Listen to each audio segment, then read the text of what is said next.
podcast da MIT Technology Review Brasil, apresentado por Husum Innovation.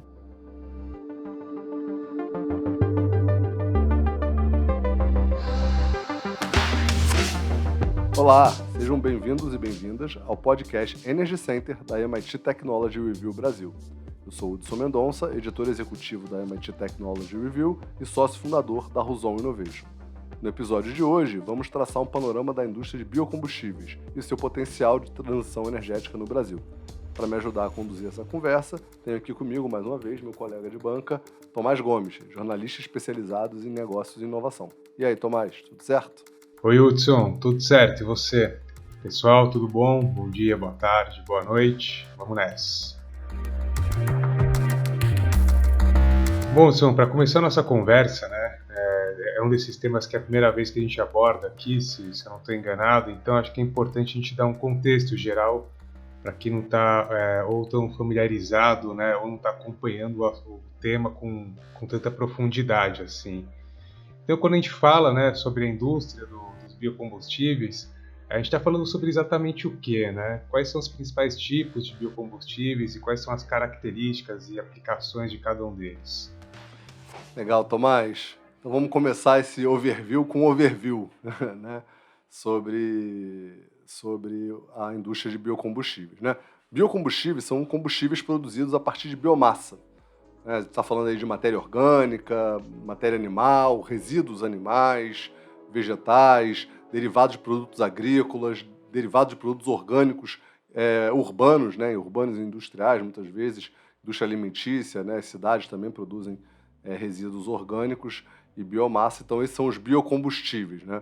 Eles podem se classificar em três grandes categorias, que a gente está falando são sólidos, líquidos e gasosos, que têm os equivalentes fósseis, né? Então, a gente está falando de gás e biogás, então, estamos falando de gasolina, diesel e etanol, biodiesel, bioquerosene de aviação, e estamos falando de sólido, que pouca gente conhece quando a gente fala de biocombustíveis, mas também tem uma solução verde para o carvão, né, que é o equivalente ao carvão verde, que são os pellets feitos de biomassa, né, de cana-de-açúcar, de madeira, também podem substituir o carvão.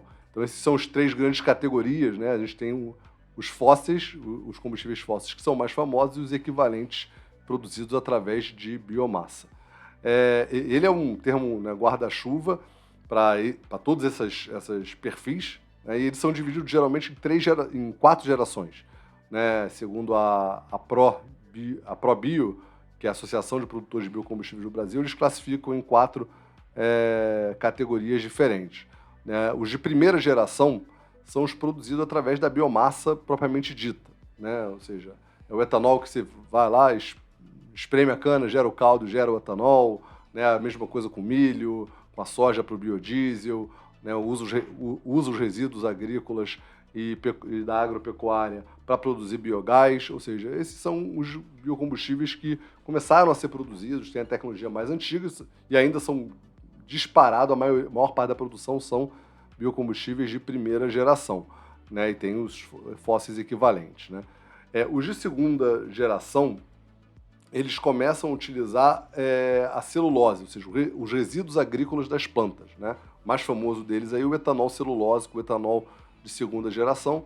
E o que é a vantagem dele? Já começa a utilização dos resíduos da produção agrícola. Então, resgatando um pouquinho do processo de produção, rapidamente, do etanol, por exemplo, que é um biocombustível dos mais utilizados aqui no Brasil, você pega a cana, você espreme, faz o caldo de cana, e com esse caldo de cana você produz, né, o etanol. Só que você sobra outros resíduos, né, desse processo de produção. O bagaço da cana e a palha da cana, por exemplo. Hoje isso é considerado um resíduo, tem outros aproveitamentos, em parte como fertilizante, mas é muito subaproveitado. A segunda geração de biocombustíveis usa a celulose também para produzir. A mesma coisa serve para soja, para outros tipos de biomassa, né? Ou seja, você usa a biomassa e consegue produzir muito mais etanol por hectare, por exemplo, de cana, porque você usa, além do caldo, você usa a biomassa da cana para produzir etanol. Envolve uma série de tecnologias novas, né, tanto biológicas como processos produtivos industriais, para você chegar aí nesse tipo de etanol. O etanol de terceira geração, né, o biocombustível de terceira geração, vale para o etanol, mas também vale para os outros biocombustíveis, eles são fabricados, né, o foco do desenvolvimento tecnológico está nas plantas. Então são plantas, né, está na genômica das plantas, são desenvolvidas para maior produção de biocombustíveis. Né? Hoje a gente tem as plantas naturais, a evolução genética das plantas para serem utilizadas como alimentos ou insumos agrícolas, mas existe toda uma parte da genética, por exemplo, o desenvolvimento de microalgas, que é feito para a produção de energia. Então, ou seja, é uma microalga que tem uma densidade energética muito maior, você consegue produzir muito mais biocombustíveis através desse tipo de planta geneticamente modificada. E você tem a quarta geração, que é muito, muito, muito recente, que no fundo é a evolução da terceira. É que ela, além de ter esse foco, né, também o salto é uma evolução da genética da planta, né, ou seja, as modificações genéticas da planta, mas ela modificada não só apenas para gerar mais energia, né, com aquela modificação genética e aumentar a produção de energia, mas também para aumentar a estrutura de captura de carbono. Por exemplo, árvores que conseguem capturar carbono dentro da sua estrutura, né, e depois ser utilizada isso para outros fins, né, para a produção de biocombustíveis. E esse conceito é ligado a um conceito que a gente já viu em outro episódio de captura de carbono, que é o BECCS, né, que é o bioenergia como armazenamento de carbono. Então, assim, uma forma de armazenar carbono é você desenvolver plantas que conseguem capturar esse carbono da atmosfera, colocar dentro da sua estrutura, e depois você ainda usa essa planta para fazer a produção usando técnicas de primeira, segunda e terceira geração de energia.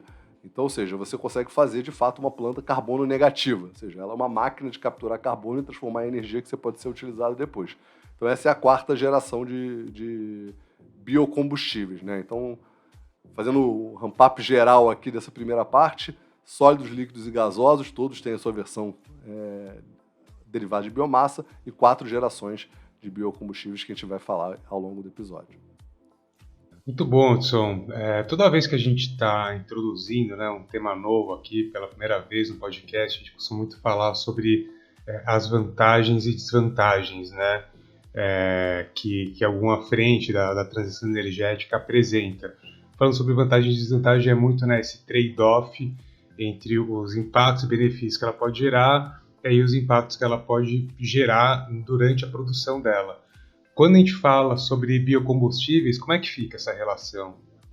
Legal, Tomás. Assim, primeiro, acho que a vantagem mais óbvia é a ambiental, né? Ou seja, a gente não está usando combustíveis fósseis, né, que tem um carbono lá armazenado por muito tempo, e você, na queima, acaba liberando esse carbono para a atmosfera, né? Na questão de biocombustíveis, enquanto a planta cresce, ela consome carbono, né? Então ela tem um ciclo mais vantajoso, né? Ou seja, a cana, né, a soja, a árvore está crescendo, está capturando carbono, né, no processo dela de fotossíntese, depois você transforma aquele em biocombustível e queima, o saldo é melhor do que os combustíveis fósseis, né, claramente.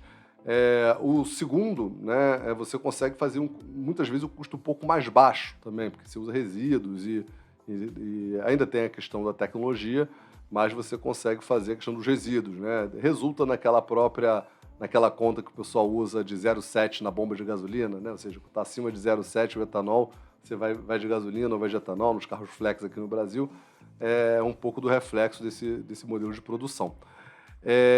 Ao diminuir também a dependência de combustíveis fósseis, você ajuda a resolver um outro problema, que são a questão geopolítica, né? A gente está vendo aí os acontecimentos aí da guerra da Ucrânia, a dependência do gás que a Europa tem, né, do gás russo que a Europa tem, as sanções, e biocombustíveis são produzidos a partir de insumos agrícolas, né, plantas, pecuária, que é muito mais espalhado no mundo geograficamente do que as reservas de gás, ou as reservas de carvão, ou as reservas de petróleo, né? Então você tem realmente nessa questão agora do Oriente Médio, onde tem grandes reservas, a questão da Venezuela, a questão da Rússia, do biogás.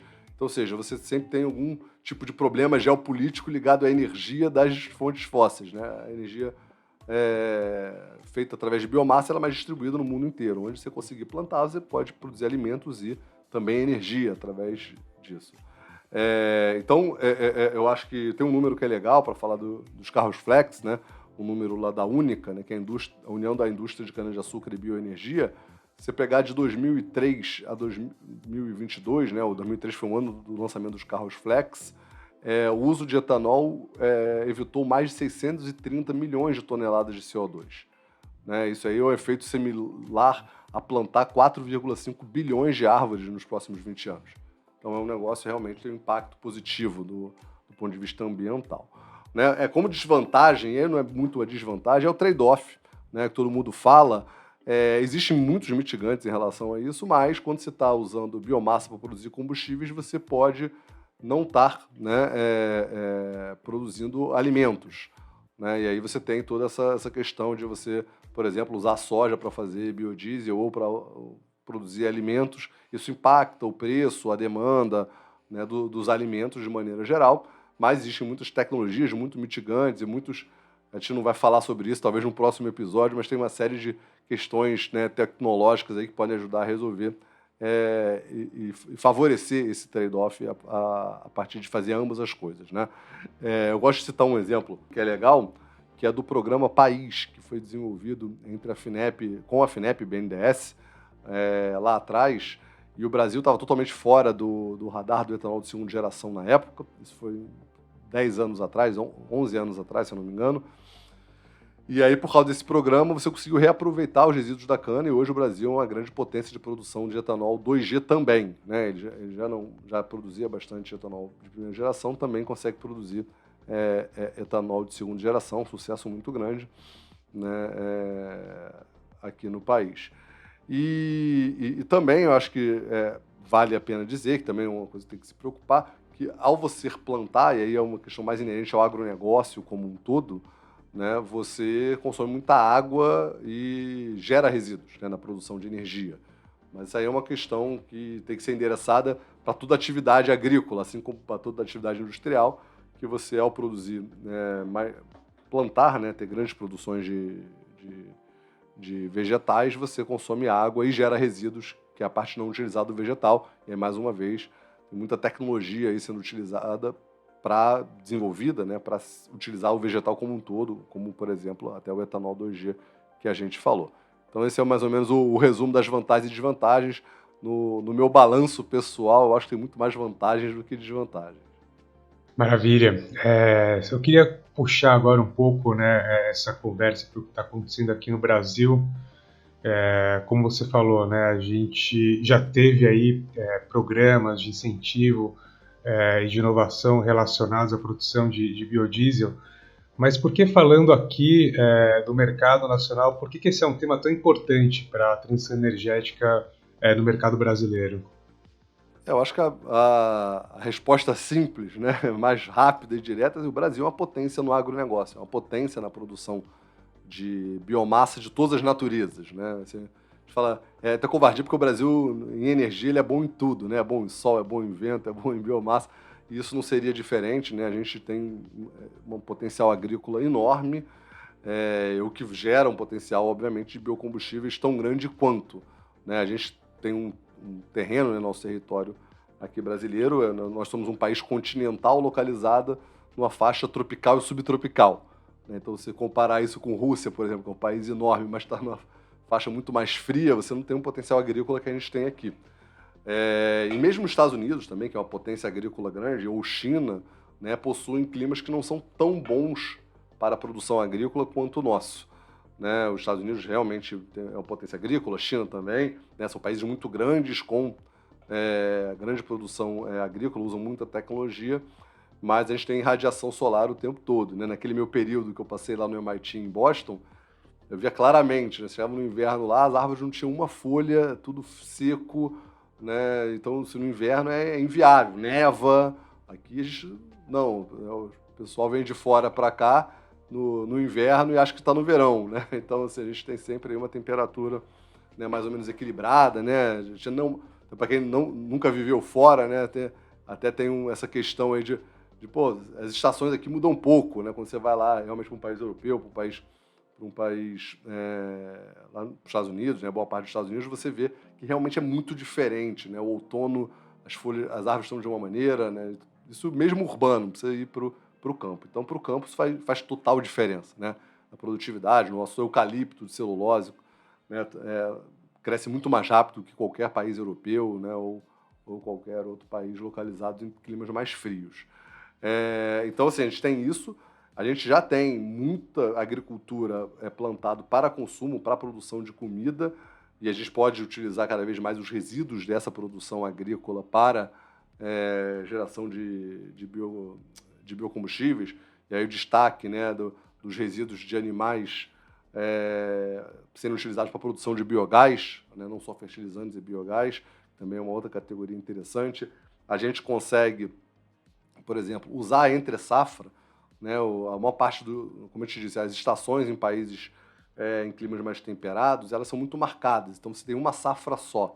A gente aqui no Brasil consegue ter mais de uma safra por ano no mesmo território. Então, por exemplo, vale mencionar o exemplo da canola, né, que é um produto de entre safra, que você coloca entre safra de algumas outras produções agrícolas, você consegue, por exemplo, utilizar para a produção de óleos e, com isso, gerar biocombustíveis líquidos, né? Então, eu acho que assim, o Brasil tem essa série de vantagens. Isso já se reflete em termos de consumo, né? O Brasil, eu acho que é um dos poucos países do mundo relevante que usa carros flex. A maior parte do mundo usa carros, não tem nem redistribuição de etanol. Geralmente o etanol é consumido como uma parte do consumo da gasolina para tentar tornar a gasolina mais limpa, não você realmente ter ser totalmente livre, chegar no posto de gasolina e escolher ali na hora se quer o combustível renovável ou não. Então, hoje, 20% do consumo do setor de transporte é de combustíveis renováveis no Brasil. Já tem essa vantagem competitiva. E você tem uma série de políticas, né, sendo desenvolvidas para ampliar ainda mais. E aí, só complementando também com outro ponto de um episódio recente que a gente gravou, é que o etanol, em particular, ele tem um potencial enorme movido por outro vetor energético, que é o hidrogênio. A gente até falou naquele outro episódio, né, que a gente falou sobre o hidrogênio, que uma das rotas mais promissoras para você, de fato, conseguir ter um automóvel limpo e que use a infraestrutura existente, com menor custo de modificação de toda a infraestrutura, né? Quando a gente fala de veículo elétrico, tem sempre essa discussão aí qual a infraestrutura do veículo elétrico, como é que a gente faz, os eletropostos, a produção, como é que faz a distribuição de energia elétrica num patamar de mobilidade elétrica. Né? Uma alternativa que tem sido muito estudada, e principalmente pela Toyota, é que você pode produzir hidrogênio a partir do etanol no próprio carro. Então, ele continua sendo abastecido, né, por etanol, por um combustível líquido, que tem toda a infraestrutura, todo o conhecimento que a gente já usa hoje em dia para o meio de transporte urbano. E aí, dentro do automóvel, através de uma célula combustível, você consegue produzir hidrogênio, que é um combustível ultra limpo, né, que só gera oxigênio, e mover esse carro como se ele fosse elétrico. Então, o etanol, em particular, tem um potencial muito grande para a gente conseguir avançar nesse sentido. Bom, a gente falou bastante sobre o potencial, né? Mas a pergunta daí que eu queria te fazer agora é: a gente está aproveitando esse potencial no Brasil como a gente poderia e deveria, né? Qual é o nível de infraestrutura e de ambiente público, de política pública e regulatória que a gente tem para impulsionar a produção dos biocombustíveis aqui no país?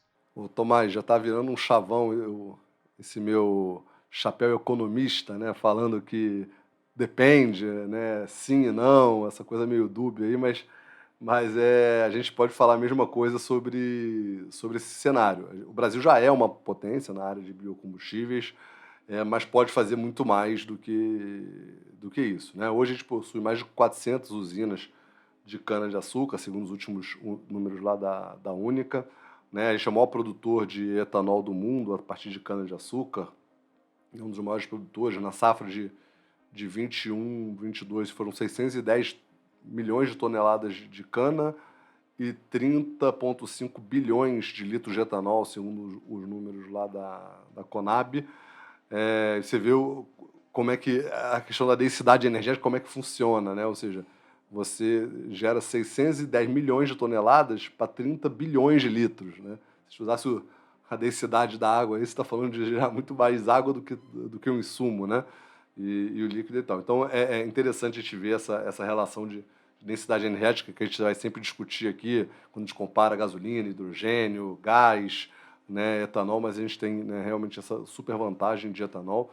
Quando a gente fala de biodiesel, e todos esses números crescendo, tá? Produção de etanol, biodiesel, né? A gente deve chegar a 10 bilhões de litros em 2023, um aumento de 15% em relação ao ano anterior. Um biocombustível que já é um pouco menos falado, né? Todo mundo fala dos líquidos, mas também o biogás, né? O Brasil tem um potencial enorme de biogás, né?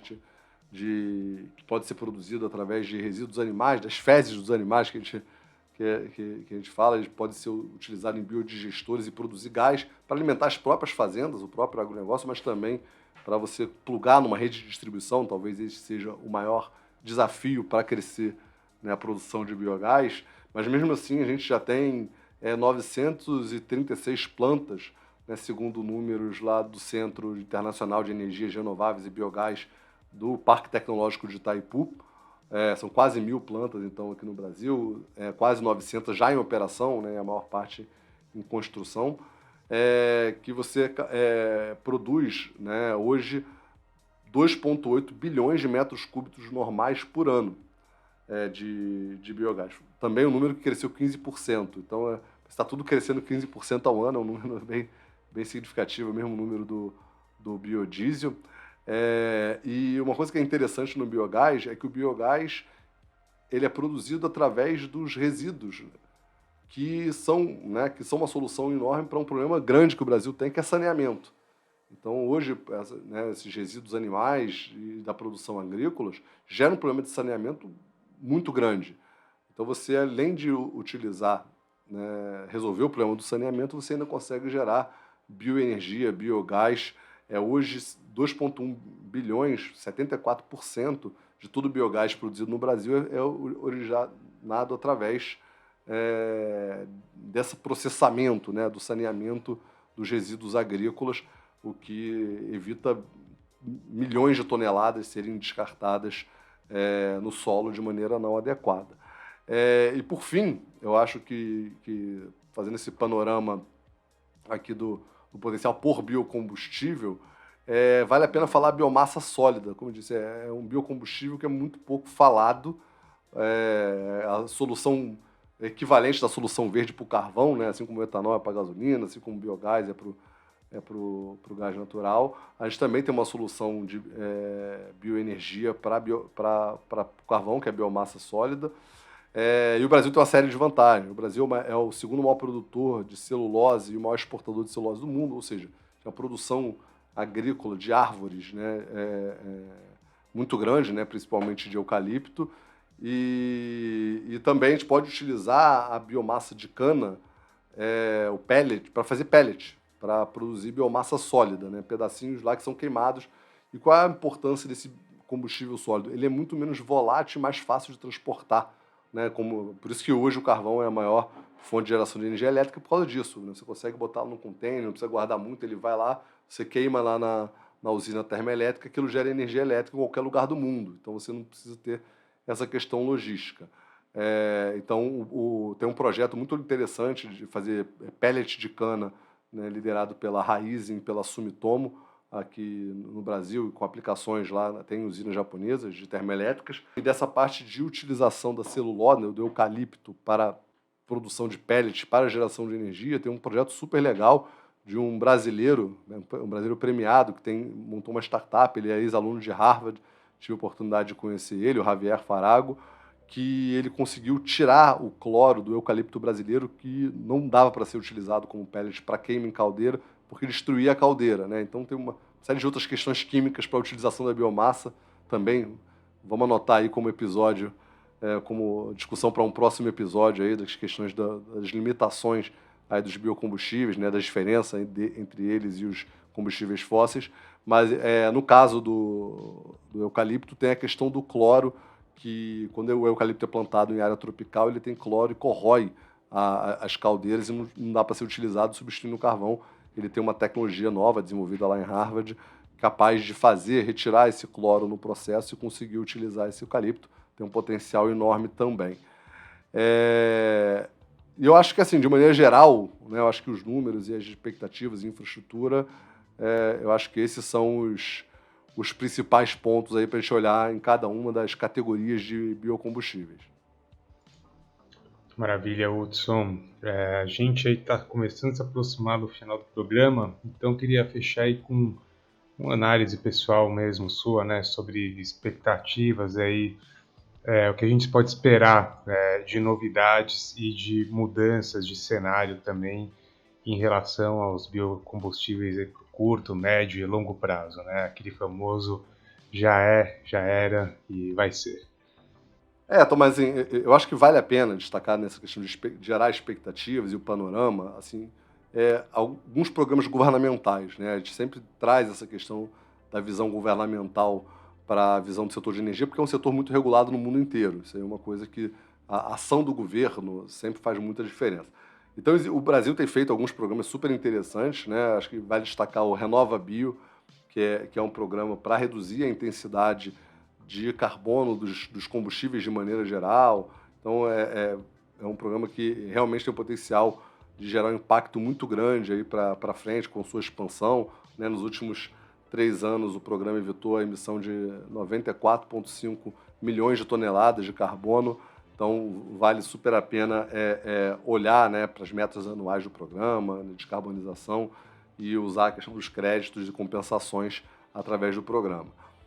Outro programa que é legal também, eu acho que é o Rota 2030, que é um programa do setor automobilístico, e um dos itens dele é o desenvolvimento de tecnologias que usam biocombustíveis, né? Então, ele habilita uma série de incentivos para investimento, pesquisa e desenvolvimento ligados a biocombustíveis. Então, também pode ajudar muito a gente a desenvolver essa indústria, né?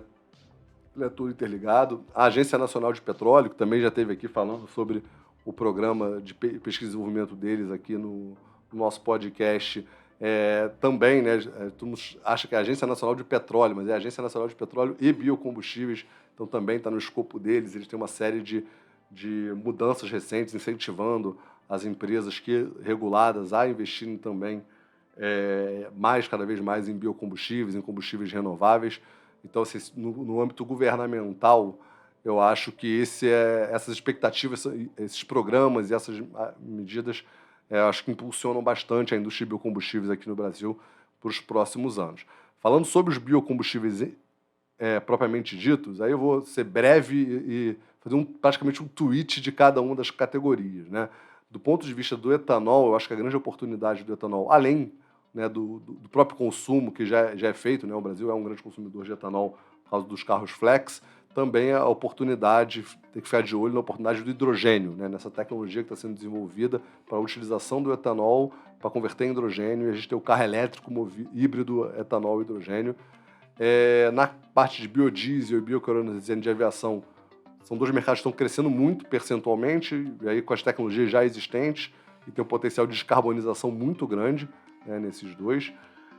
Na parte de biogás, aí sem dúvida o destaque ao reaproveitamento de resíduos sólidos agrícolas. É um passivo ambiental muito grande, os resíduos agrícolas, né, junto com a grande produção agrícola que o Brasil tem, também vem a grande produção de resíduos agrícolas. Então, você utilizar cada vez mais para a produção de biogás esses resíduos é uma solução que tem um potencial de impacto ambiental enorme. E no âmbito da biomassa sólida, não esquecer a biomassa sólida. O carvão hoje é um dos principais vilões da descarbonização, né? É uma fonte que é das mais utilizadas do mundo hoje para geração de energia elétrica e a mais poluidora, mais até do que gasolina, diesel, biogás. E você tem uma solução verde, que são os pellets, né, feitos através de madeira, de cana e de outras tecnologias que utilizam nessa compactação de biomassa para transporte, para queima em caldeiras e geração de energia elétrica e outros de aquecimento mais renováveis. Então esse é meu panorama geral aí do que a gente tem de bom e do que vem pela frente. Bom, então depois do panorama, é chegada a hora dos Energy Beats, nossas dicas de cada episódio. Vamos nessa? Momento Energy Beats. Bom, vamos lá. No Energy Beats de hoje, eu vou deixar uma dica de filme para quem quiser se aprofundar mais no assunto.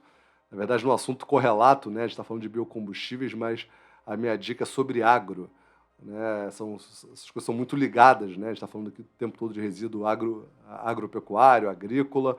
É um documentário chamado Vida no Campo, disponível no YouTube.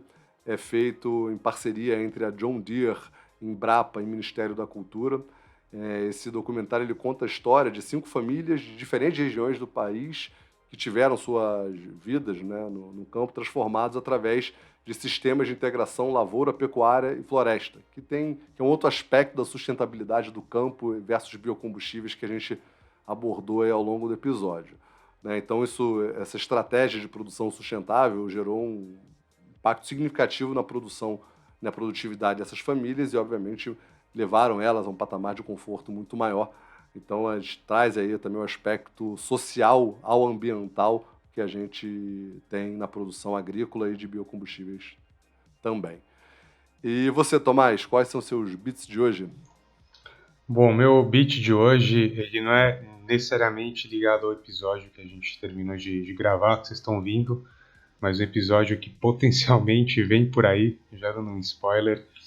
A gente falou bastante, né? A gente falou algumas vezes aqui sobre indústria de carros elétricos e produção de baterias, né? E como tem essa dificuldade, né?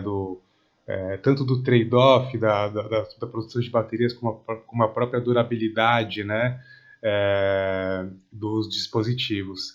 Então a gente tem aqui um artigo recente na MIT Technology Review Brasil que está falando como a inteligência artificial pode aí ajudar, né, a gente a conquistar alguns avanços na pesquisa de baterias.